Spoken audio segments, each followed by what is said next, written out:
Assalamualaikum warahmatullahi wabarakatuh, sahabat. Berjumpa lagi di hari Sabtu ya, malam Minggu ini. Selamat malam. Tepat tanggal 1 April ya, kita sudah menginjakan eh, hari sebelum ini di bulan April. Tepat tanggal 1 ya, di awal bulan ya. Berarti bulan 3 sudah berakhir dan kita memasuki bulan baru ya, bulan 4, di mana seiring waktu berjalan kita semakin mendekati eh, bulan-bulan berikutnya ya, dimana mungkin mindset atau ending kita berpikir di bulan-bulan 5 6 itu sangat berharap sekali, dimana ada perbaikan harga ya. Dan seperti yang sudah kita ketahui semua, sahabat, beberapa hari beberapa jam yang lalu mungkin ya, hari kemarin atau kemarinnya lagi, sudah kita lihat betapa antrian truk yang masuk ke berbagai pabrikan yang sudah buka sangat padat ya. Dan banyak yang mengabarkan sampai ada yang bermalam ya, gitu. Jadi itu menandakan udah mulai overload ya, mungkin bisa dikatakan seperti itu. Mungkin masih bisa masuk lagi ya, mudah-mudahan.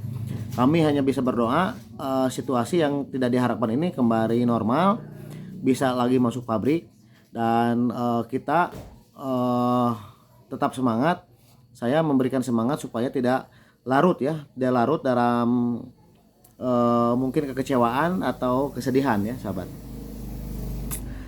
Banyak faktor, mungkin karena overload ataupun harga kembali turun, mungkin banyak faktornya, sahabat ya, di mana banyak kualitas yang kurang bagus ataupun spek yang kecil masuk produksi, kadar air yang tinggi, dan juga memang seperti yang kita hadapi saat ini, kita sudah eh, menghadapi lebaran ya. Jadi banyak yang terdesak kebutuhan di bulan Ramadan ini, dan menyiapkan kebutuhan di menjelang hari raya Idul Fitri ya. Eh, Mungkin itu faktor-faktornya. Dan kami prediksi, sahabat, setelah setelah lebaran lah sepertinya akan kembali normal, karena sangat sangat masuk akal ya. Soalnya saya sendiri pasti ngerajang gitu. Jadi mungkin umbi basah ataupun umbi gelondongan, umbi produksi, tidak 100% masuk ke pabrik semua. Ada yang mungkin masuk ke perajang tradisional, ada yang masuk ke para eksportir yang udah punya open besar, ataupun ke ya, termasuk saya. Istilahnya kalau kami pasang tempat jemur ya, kami pun masuk dalam kategori perajang tradisional. Jadi tidak ada kekhawatiran misalkan barang numpuk itu 3 sampai 4 hari atau satu minggu, ya kita rajang toh, misalkan waktu dan cuaca sudah mendukung ya gitu. Jadi di mana umbi sudah mendukung, udah dorman, ditaruh 2 hari 3 hari 1 minggu masih kuat, cuaca bagus, dan kita sudah punya tempat jemur, dan itu mudah-mudahan bisa membantu supaya barang sekalipun membludak masih bisa diantisipasi ya, sahabat. Dan ini kita terus berjuang mencari jalan ya, eh, untuk mencari jalan lubang atau lemparan atau penjualan, di mana misalkan membantu petani yang emang terdesak kebutuhan, terdesak untuk menghadapi lebaran, dan emang tidak ada lagi solusi. Dan solusi terakhir emang harus membongkar umbi porangnya untuk dijual dengan catatan yang sudah dorman. Ya setidaknya kalau misalkan belum dorman lepas, ya setidaknya udah menuju dorman ya. Yang penting jangan sampai yang masih dalam masa pertumbuhan sudah dibongkar.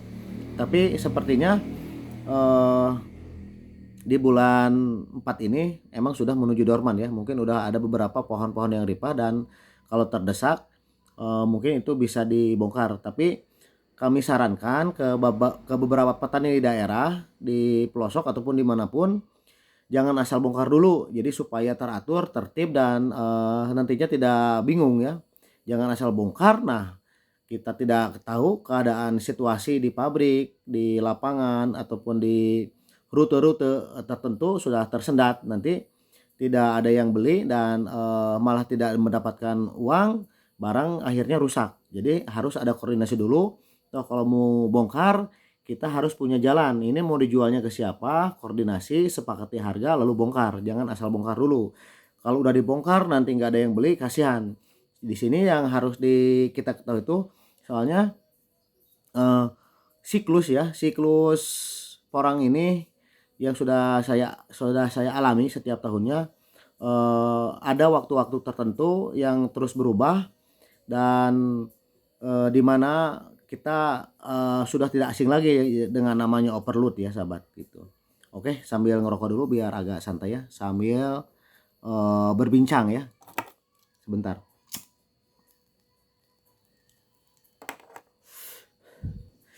Oke sahabat, jadi porang itu setahu saya ya, jadi meskipun kami pemula, bisa dikatakanlah saya pemula ya.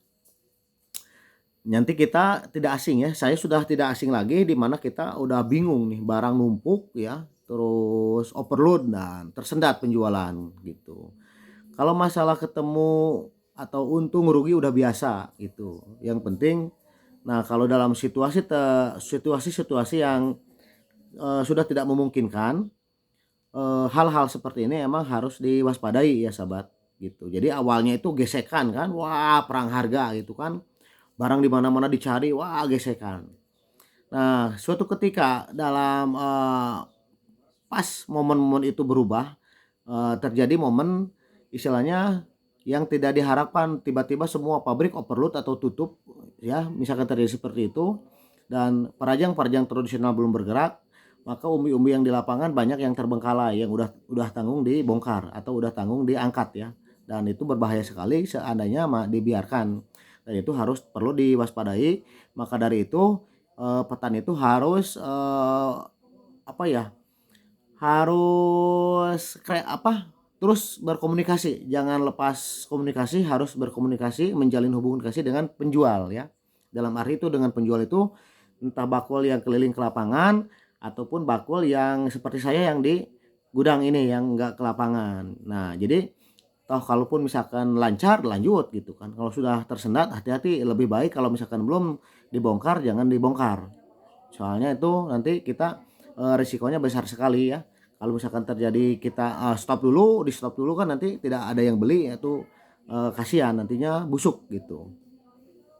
Nah, yang keduanya jangan aneh dengan situasi seperti ini karena siklus porang itu kalau kadang itu gesekan, kalau udah lancar, kalau udah penuh pada overload baru barang terbengkalai. Dan ada waktu-waktu tertentu di mana kadang umbi yang sangat laku keras, umbi ya, umbi produksi, umbi gelondongan, umbi biasa. Kadang di waktu-waktu tertentu juga chip matahari yang laku keras gitu. Dan ini sudah tidak asing lagi kalau bagi saya mah, yang setiap tahun kita ngalami hal-hal seperti ini. Kadang kita tuh pusing, umbi produksi itu udah numpuk ya, menggunung, mungkin udah puluhan ton, tidak bisa disalurkan. Tapi kalau di musim kemarau ya ada tenang sedikit ya. Sebagian disalurkan, sebagian dirajang. Toh misalkan tidak tersalurkan semua, masih bisa dirajang, mungkin masih bisa mendapatkan solusi. Ada juga waktu-waktu tertentu tuh chip matahari atau chip open atau chip JM yang sangat laku keras ya. Nah, gantian, awalnya umbi produksi yang laku keras dan ada pula waktu-waktu tertentu chip JM yang laku keras. Nah, begitu laku keras, masuk sana masuk sini, akhirnya overload juga. Jadi tutup lagi. Tapi itu semua tetap akan laku ya sahabat. Jadi misalkan overload penerimaan umbi basah nantinya tetap akan laku lagi. Atau overload misalkan pelemparan chip matahari JM suatu saat pasti dibutuhkan lagi. Contohnya misalkan dia mungkin ada waktu-waktu tertentu yang tidak kita ketahui ya, di mana kita sudah tidak punya barangnya, misalkan di bulan Desember, bulan Januari, kan itu barang udah terjual semua chip JM. Tapi kan kita tidak tahu ada eksportir atau emang pabrikan yang mau ekspor ya, atau kekurangan untuk dibikin tepung glukoman mungkin ya seperti itu.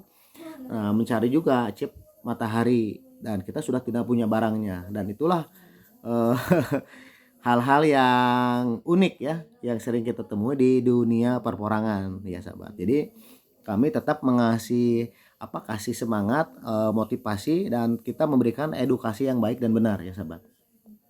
Nah, jadi jangan heran, jangan aneh, dan jangan juga istilahnya terlarut dalam kekecewaan, jangan terlarut dalam kesedihan. Kita hadapi aja dengan pikiran yang jernih, enjoy gitu ya, lebih tenang lagi gitu.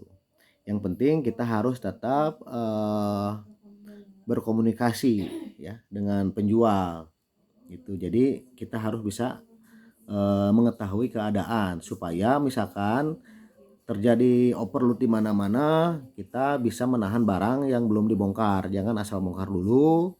Ya, itu yang ditakutkan udah dibongkar nanti kita nggak tahu udah overload, susah jual barang, nantinya barang kita terbengkalai dan busuk gitu ya sahabat. Dan itu mungkin sebatas obrolan saja ya. Sebatas obrolan saja, jadi supaya bisa dipahami, bisa dimengerti. Kalau sudah lancar mah lancar ya, lancar gitu kan, udah bebas lancar ya, kita pun gudang buka 24 jam gitu kan, non stop. Mau 1 kilo, mau 50 kilo, mau 1 kintal, mau 1 ton, mau 8 ton, mau 16 ton, silahkan gitu.